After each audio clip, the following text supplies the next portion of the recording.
राधा स्वामी दयाल की दया। राधा स्वामी सहाय प्रेम पत्र। राधा स्वामी पहला भाग। वचन 35वां। वर्णन हाल सच्चे परमार्थी जीवों का और दर्जे उनकी प्रीत और प्रतीत के सत्य पुरुष राधा स्वामी दयाल और सच्चे गुरु के चरणों में, और यह कि कैसे यह प्रीत और प्रतीत दिन दिन बढ़ती जावे। हुजूर महाराज जी फरमाते हैं, वचन पहला। सच्चा परमार्थी वह है कि जिसके मन में सच्चे मालिक से मिलने और अपने जीव का सच्चा और पूरा कल्याण करने की चाह जबर है, और संसार के पदार्थ और भोगों की चाहें थोड़ी और जरूरत के मुआफिक है, और फिर उसमें भी उसके मन का बंधन बहुत कम है, और धन संतान और कुटुंब परिवार में भी बहुत आसक्ति और गिरफ्तारी नहीं है। वचन दूसरा। ऐसे परमार्थी जीवों के मन में थोड़ी बहुत तड़प और बेकली लगी रहती है कि कैसे और कब सच्चे मालिक का दीदार मिलेगा, और जो उसका भेद और रास्ता बताने वाले हैं, यानी संत सतगुरु अथवा साधु गुरु, कैसे जल्दी से मिलें कि रास्ता चलने का काम जल्दी से जारी हो जावे। वचन तीसरा। ऐसे परमार्थी जीवों को जो कोई सच्चे मालिक राधा स्वामी दयाल की महिमा सुनावे और उनके धाम का भेद और उनके मिलने की जुगत लिखावे, तो वे निहायत एहसानमंद और मगन हो जाते हैं और उसका संग ज्यादा से ज्यादा करना चाहते हैं, और जो जुगत वास्ते हासिल होने इस मतलब के बताई जावे, उसको बहुत शौक के साथ करने को तैयार होते हैं। वचन चौथा। ऐसे सच्चे परमार्थियों को जो भेद और हाल रास्ते का और महिमा सच्चे मालिक की सुनाई जावे, उसको दिल और जान से सुनते हैं, और उसमें कोई तर्क बेजा नहीं उठाते, और न सच्चे मालिक की मौजूदगी में कोई शक लाते हैं, बल्कि रचना और कुदरत का कारखाना देखकर उनके मन में पहले ही से यह यकीन होता है कि जरूर इस रचना का कोई सच्चा करतार है, और वह सर्व समर्थ और सर्वज्ञानी और अपनी शक्ति के साथ सब जगह मौजूद है। वचन पांचवा। ऐसे सच्चे मालिक का भेद और उसके दर्शनों की प्राप्ति की जुगत सुनकर निहायत खुशी उनके दिल में पैदा होती है, और हर तरह से उसके मिलने के वास्ते तन मन धन लगाने को अपनी बड़भागता समझते हैं। वचन छठवां। ऐसे जीव जिस वक्त के अपने घट में अभ्यास मुआफिक उस जुक्ति के जो संत सतगुरु बतलावे शुरू करते हैं, तो उनको जल्द पर्चा भी मिलता है, यानी मन उनका शब्द की धुन सुनकर और स्वरूप का ध्यान करके फौरन थोड़ा बहुत निश्चल हो जाता है और आनंद पाता है, और दिन दिन उनका शौक बढ़ता जाता है। वचन सातवां। ऐसे अभ्यासी जीव सतगुरु के संग में उनके दर्शन और वचन के रस में रसीले और मगन हो जाते हैं, और अंतर अभ्यास में भजन और ध्यान का रस और आनंद लेते हैं, और दिन दिन उनके मन में प्रीत और प्रतीत सच्चे मालिक और गुरु के चरणों में बढ़ती जाती है, और उमंग और प्रेम के साथ तन मन धन से अंतर और बाहर सेवा करते हैं, और जगत का भय और भाव और लज्जा छोड़कर और भरम और संशय को दूर हटाकर भक्ति की चाल और रीत में बेखटके बर्ताव करते हैं, बल्कि अपने प्रेम की उमंग में नई नई रीत आप निकालते हैं, और दुनियादारों की निंदा और स्तुति का ख्याल नहीं करते, क्योंकि यह उन लोगों को परमार्थ के हाल और चाल से बिल्कुल बेखबर और नादान देखते हैं। यह जीव उत्तम परमार्थी कहलाते हैं। वचन आठवां। जो जीव की मध्यम परमार्थी हैं, उनके मन में अपने जीव के कल्याण की चाह भी मजबूत होती है, पर संसार की संभाल और दुनियादारों के नाराज न करने का ख्याल भी बराबर रहता है, और धन संतान और जगत के पदार्थों में भाव और आसक्ति बनिस्बत उत्तम परमार्थियों के ज्यादा होती है। यह लोग ऐसा चाहते हैं कि परमार्थ सहज सहज हासिल होता जावे, और दुनिया का भी नुकसान किसी तरह या उसमें बदनामी भी न होवे, पर सच्चे प्रेमियों की हालत और चाल सत्संग में देखकर थोड़ी बहुत उनके साथ मुआफ़क़त करके उसकी पैरवी जिस कदर बन सके करते हैं, और आहिस्ता-आहिस्ता उनको भी थोड़ा बहुत भजन और ध्यान का रस अभ्यास के समय अंतर में मिलता जाता है, और कभी-कभी मालिक की दया का पर्चा भी देखते हैं। इस तरह सच्चे प्रेमियों की मदद और संत सतगुरु की दया से उनकी भी प्रीत और प्रतीत सच्चे मालिक और गुरु के चरणों में आहिस्ता-आहिस्ता बढ़ती और पकती जाती है। यह जीव भक्ति और प्रेम की रीत में जैसा चाहिए जल्दी बर्ताव नहीं कर सकते, पर आहिस्ता-आहिस्ता थोड़ा-थोड़ा सच्चे प्रेमियों के साथ उनका भी बर्ताव उसी मुआफिक होता जाता है। वचन 9वां, मध्यम परमार्थी जीवों के मन में जल्दी प्रतीत सच्चे मालिक और सच्चे परमार्थ की जैसा कि चाहिए नहीं आती है, और सबब उसका यह है कि इनका झुकाव संसार और उसके परमार्थी और स्वार्थी व्यवहार और चाल ढाल की तरफ ज्यादा रहता है, और पूरा खोज और तहकीकात परमार्थ की करने में यह लोग किसी कदर ढीले रहते हैं, और तवज्जो उनकी दुनिया के कामों में ज्यादा बटी हुई रहती है। पर परमार्थ की भी जरूरत का इनके मन में थोड़ा बहुत यकीन रहता है, और उसके हासिल करने में थोड़ी बहुत कोशिश बराबर जारी रखते हैं। वचन 10वां, तीसरे दर्जे के जीव निकृष्ट परमार्थी कहलाते हैं। इनके मन में दुनिया और उसके भोगों की चाह जबर रहती है, और परमार्थ में कहने सुनने और कुछ देखा देखी और दबाव के सबब से शामिल होते हैं। सच्चे मालिक की महिमा और सच्चे परमार्थ की बड़ाई जैसी चाहिए इनके मन में नहीं समाती है, पर दूसरों के आसरे यानी सच्चे परमार्थियों की चाल ढाल देखकर और उनके वचन सुनकर यह भी थोड़ा बहुत उनके मुआफिक बर्ताव करने लगते हैं। लेकिन जब कुछ निंदा या बुराई की बात सुने तब फौरन परमार्थ के छोड़ने को तैयार होते हैं, और दुनियादारों के डर से परमार्थ की महिमा और जरूरत का ख्याल उनके मन से फौरन जाता रहता है। वचन 11वां, ऐसे जीवों को सच्ची प्रीत और प्रतीत सच्चे मालिक और गुरु के चरणों में नहीं आती है, पर जब तक उनके दुनिया के कारोबार उनके मन के मुआफिक जारी रहें और कोई उल्टे वचन सुनाकर उन पर दबाव न डालें, तब तक परमार्थ में थोड़े बहुत लगे रहते हैं। पर जब कोई दुनिया के कामों में नुकसान आया या तंदुरुस्ती में खलल पैदा हुआ या कोई मतलब उनका मुआफिक उनकी चाह के पूरा नहीं हुआ या उनके कुटुंबी और बिरादरी ने जोर डाला, उस वक्त सच्चे परमार्थ और सच्चे गुरु और मालिक के चरणों में अभाव आ जाता है, और कार्यवाही उसकी बंद कर देते हैं, यानी अभ्यास भी छोड़ देते हैं, और जो थोड़ा करे भी जावे तो अभाव के सबब से उनको उसमें रस नहीं आता है, और इस वास्ते आहिस्ता आहिस्ता कम करते जाते हैं, और प्रीत और प्रतीत में बड़ा खलल पड़ जाता है। वचन 12वां, ऐसी हालत में जो कोई दुनिया के बड़े आदमी का जो सत्संग में शामिल है सहारा मिल जावे तो अलबत्ता इन जीवों को बहुत मदद हो जाती है, और उनकी भक्ति और अभ्यास थोड़ा बहुत जारी रहता है।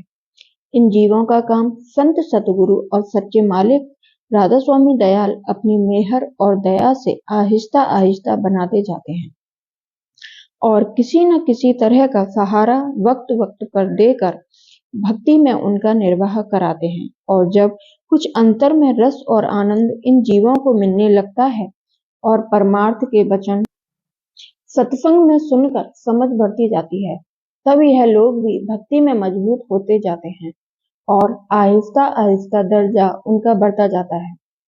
वचन 13वां, चौथे दर्जे के जीव निपट संसारी और भोगी कहलाते हैं। इनके मन में सिवाय दुनिया के भोग विलास और धन और मान बढ़ाई के हासिल करने के और चाह जबर नहीं है। यह हमेशा परमार्थ की हंसी उड़ाते हैं, और परमार्थियों को नादान समझकर उनके चाल ढाल की निंदा करते रहते हैं। इनको मालिक का यानी यकीन या खौफ या प्यार बिल्कुल नहीं होता, अलबत्ता अपने संसारी फायदे और नामवरी के वास्ते चाहे जिसको जब जब ऐसा मौका आन पड़े पूजन लगते हैं और तन और धन भी खर्च करते हैं, पर निर्मल परमार्थी काम इनसे बिल्कुल नहीं बन सकता है और न परमार्थ के उपदेश करने वालों या परमार्थ की कमाई करने वालों पर भाव और प्यार आ सकता है। इस वास्ते यह जीव सच्चे मालिक के प्रेम और भक्ति से हमेशा खारिज रहते हैं। इस वास्ते सच्चे परमार्थी जीवों को चाहिए कि वे चाहे जिस दर्जे के हो गए, यानी उत्तम, मध्यम या निकृष्ट, ऐसे जीवों के संग और सुहबत और सलाह से जिस कदर बन सके हमेशा अपना बचाव रखें, क्योंकि वे आप सच्ची भक्ति नहीं करते और दूसरों को जो सच्ची भक्ति करते हैं उनके काम और इष्ट से हटाने में बड़ी कोशिश करते हैं। वचन 14वां।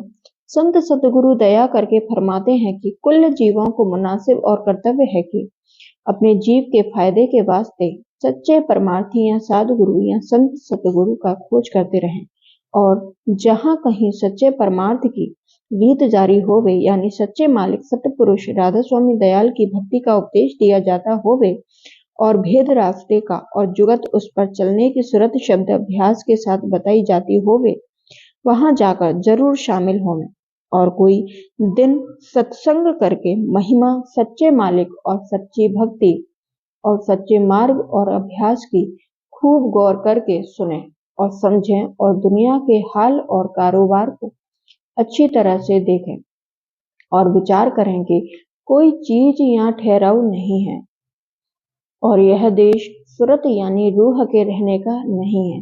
उसका निज घर माया की हद के पार है और वही निर्मल चैतन्य देश सच्चे मालिक का धाम है। वचन 15वां। जो इस तरह बर्ताव करेंगे तो आहिस्ता आहिस्ता उनके मन में सच्चे मालिक और उसके सच्चे धाम की थोड़ी बहुत प्रतीत और शौक उसके मिलने का पैदा होगा और जिस कदर सच्चे गुरु और सच्चे प्रेमियों का संग होता जाएगा उसी कदर यह प्रीत और प्रतीत बढ़ती जाएगी। वचन 16वां। जब यह प्रीत और प्रतीत किसी कदर मजबूत हो जावे तब मुनासिब है कि मार्ग के भेद और उस पर चलने की जुगत का उपदेश लेकर थोड़ा बहुत अभ्यास अंतर में शुरू करें। तब जिस कदर मन और सूरत स्वरूप के ध्यान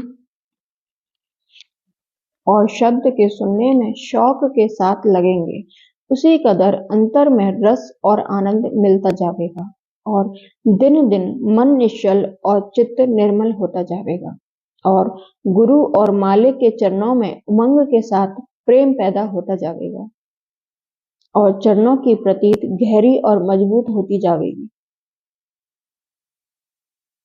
वचन 17वां।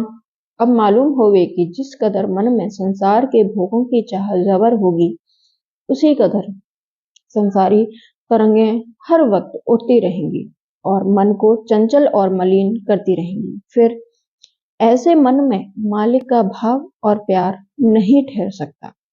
इस वास्ते कुल परमार्थी जीवों को मुनासिब है कि जो वे अपने सच्चे मालिक के चरणों का नित्य आनंद और रस लेना चाहते हैं तो दुनिया के भोग और विलास की चाह कम करते जावें और फिजूल कामों और भोगों में अपना बर्ताव घटाते जावें, तो आहिस्ता आहिस्ता एक दिन सफाई हो जाएगी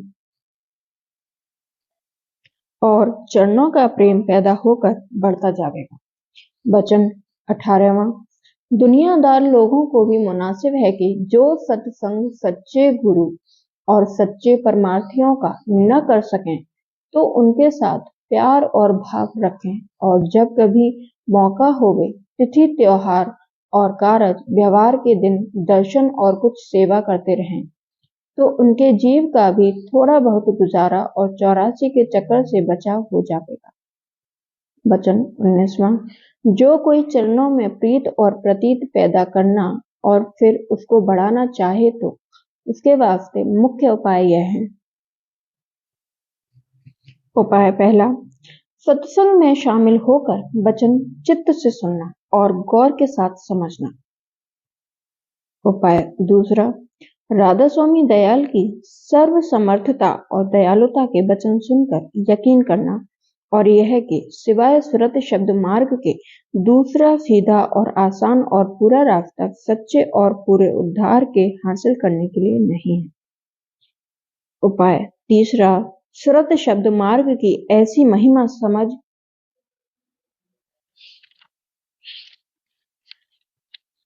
कर उसके अभ्यास की जुगत दरियाफ्त करके कार्यवाही शुरू करना। उपाय चौथा, मन और इंद्रियों को थोड़ा बहुत रोककर स्वरूप के ध्यान और अंतर शब्द की श्रवण में तवज्जो के साथ अभ्यास करना। पांचवा, सच्चे प्रेमियों से प्रीत भाव के साथ बर्ताव करके उनके संग से फायदा उठाना, और जो भक्ति की रीत में वे बर्ताव करे उनका संग देना, यानी आप भी थोड़ा बहुत उसके मुआफिक बरतना। वचन उपाय छठवां, राधा स्वामी दयाल की बानी का समझ कर और उसके अर्थ अपने ऊपर घटाकर थोड़ा बहुत हर रोज पाठ करना। सातवां, सत्संग के वक्त सतगुरु के दर्शन दृष्टि जमा करना और अपने मन और सूरत को ऊंचे मुकाम पर ठहरा कर वचन सुनना, और फिर उनका मनन और विचार करके जो जो वचन अपने वास्ते मुनासिब और मुफीद मालूम होवे उनके मुआफिक कार्रवाई करना। उपाय आठवां, तन मन धन से अपने प्रेम और उमंग के मुआफिक जो अंतर और बाहर थोड़ा बहुत रस और आनंद पाकर पैदा होवे संत सतगुरु या साधु गुरु और प्रेमी जन और शब्द अभ्यासी साधुओं की सेवा करना। उपाय नौवां, पिछले और हाल के यानी अपने वक्त के गुरु भक्तों की चाल को सुनकर और देखकर उसके मुआफिक जिस कदर मुनासिब और फायदेमंद मालूम होवे पैरवी करना। उपाय 10वां, अंतर में कई बार दिन रात में थोड़ी थोड़ी देर चित्त को चरणों में जोड़कर चरण रच लेना और इस अभ्यास को आहिस्ता आहिस्ता बढ़ाते जाना। 11वां, नित्य सतपुरुष राधा स्वामी दयाल की दया और मेहर और सतगुरु की मदद और मेहरबानी का गुण गाते और शुक्राना करते रहना।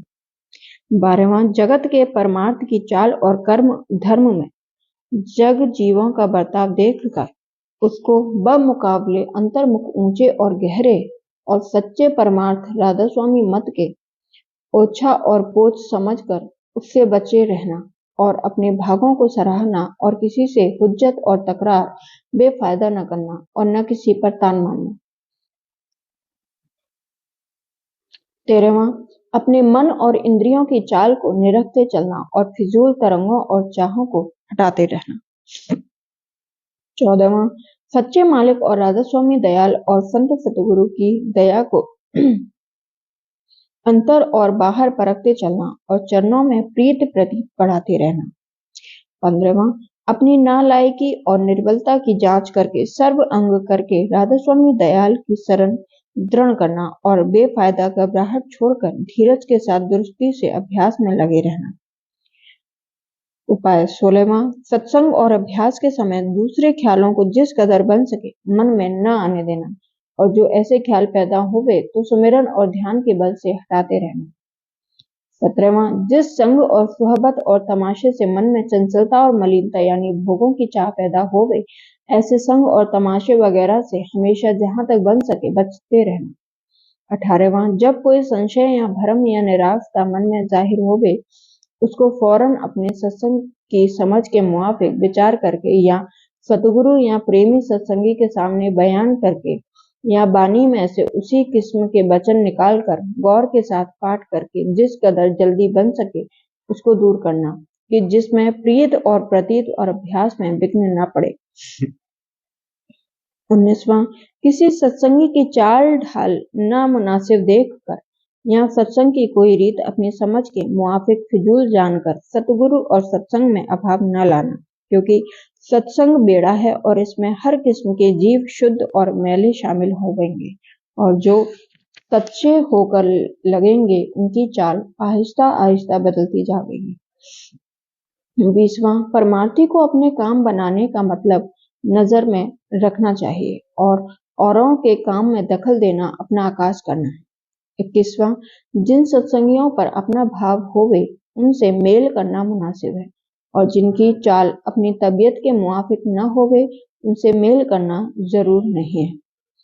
और किसी से ईर्ष्या या विरोध चित्त में लाना नहीं चाहिए और न किसी पर तान का वचन लगाना चाहिए, क्योंकि इसमें अपने प्रेम और भक्ति में बेफायदा विघ्न डालना होता है और ऐसे शख्स अक्सर सत्संग और अभ्यास से दूर पड़ जाते हैं। वचन 22वां, जहां तक बन सके और जहां अपना किसी तरह का ताल्लुक न होवे, वहां किसी का ऐब या बुराई देखकर उसका दूसरे से जिक्र करना या अपने मन में उसका ख्याल रखना नहीं चाहिए, क्योंकि ऐसी कार्रवाई से उससे ऐब या बुराई का असर और नुकसान ऐब देखने वाले के मन में पैदा होगा और इसमें बेमतलब उसका आकाश होता है। 23वां, शील और क्षमा को जहां तक बन सके हर जगह और हमेशा में लाना चाहिए, हमेशा काम में लाना चाहिए, यानी सख्ती और तकलीफ और कड़वे वचन और तान की बर्दाश्त करनी चाहिए और जल्दी भड़क कर झगड़ा और बखेड़ा पैदा करने और बढ़ाने की आदत छोड़ना चाहिए। यह आदत संसारियों की है कि अपना अहंकार और मान बढ़ाई का ख्याल करके जल्दी लड़ने को तैयार हो जाते हैं, पर परमार्थी को दीनता और गरीबी के साथ बर्ताव करना चाहिए। जो और कोई जगह इसका ख्याल कम रहे तो सत्संग में जरूर लिहाज इस बात का रखना चाहिए कि किसी सत्संगी से झगड़ा और बखेड़ा पैदा न होवे। 24वां, संत सतगुरु से रूठना या नाराज होना नहीं चाहिए। इसमें प्रेम अंग को बड़ा झकोला लगता है, जो वे कभी वचन ताड़ना या समझौती का कहें उसको चित्त देकर सुनना और उसके मुआफिक जहां तक बन सके कार्यवाही करना चाहिए।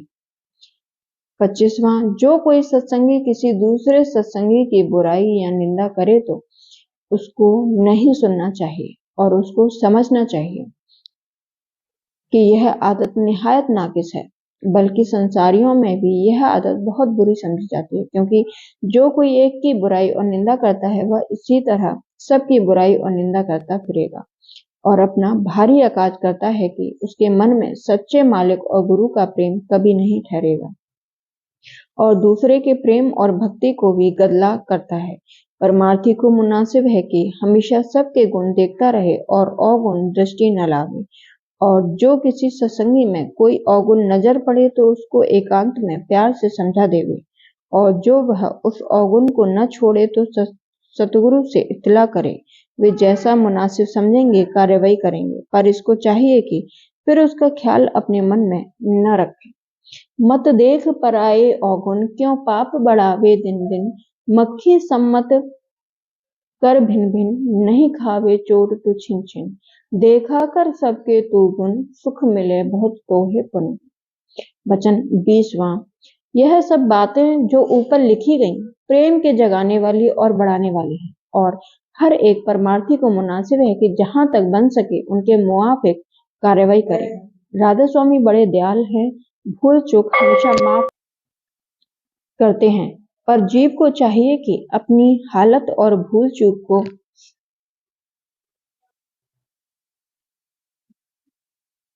को निहारता चले और जब कोई कसर पड़े तब तक अपने मन में पछतावे और शर्मावे और माफी मांगे। वचन 21वां, जो लोग की भजन और ध्यान में रस न मिलने की शिकायत करते हैं उनको चाहिए कि अपने मन और इंद्रियों की हालत की परख करते रहें और जो कसर अभ्यास में उनकी तरफ से मालूम पड़े उसके दूर करने में राधा स्वामी दयाल की दया का बल लेकर कोशिश करते रहें। जिस कदर सफाई मन और इंद्रियों की होगी और जिस कदर प्रेम या उमंग या विरह अंग लेकर वे अभ्यास में लगेंगे उसी कदर रस मिलता जाएगा। बेफायदा घबराहट और जल्दी करना मुनासिब नहीं है। यह काम आहिस्ता आहिस्ता करने का है और आहिस्ता आहिस्ता सफाई होगी और अंतर में रस और आनंद मिलता जाएगा। राधा स्वामी दयाल की दया, राधा स्वामी सहाय, राधा स्वामी।